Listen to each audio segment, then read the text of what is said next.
we have here on the pitcher's mound at Nash is a recurring problem. Obviously, pitchers are only used for 2 innings at a max.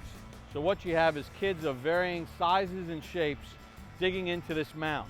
Different location points, lefties, righties, bigger feet, smaller feet, and more importantly, different landing areas. So what happens is we get some pretty big holes. The most important thing is when the holes get really deep, in this case it's not as deep, but if you can feel here along the side of the mound, the best thing to do is take a long spaded shovel, which will be in the shed here at Nash. I'm using a handheld one right now, and try to dig a little bit and break up where the heavy lip and the heavy ridge is. You want to just take this spaded shovel and just break this clay up and make sure that you can sort of break down that ridge. Same thing in the landing point area. Wherever your hole is deepest and wherever there's a little bit of a ridge and where the majority of the hole is, sort of dig along the edge of that hole and loosen up that clay and get it all kind of loose and broken up so you've dug into this ridge that exists here. Now we have to fill the holes. What you want to do is, when you're raking, always rake away from the grass.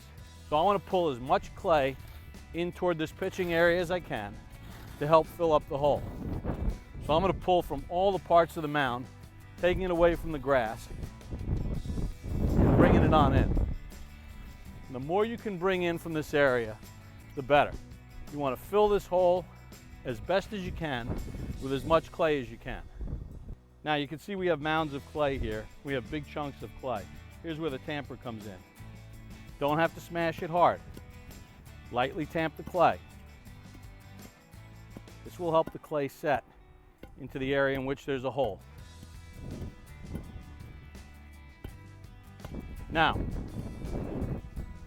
here at Nash, there's a water access down the left field line in which a hose should be brought out, and if possible, what you want to do is wet this clay with just a light spray.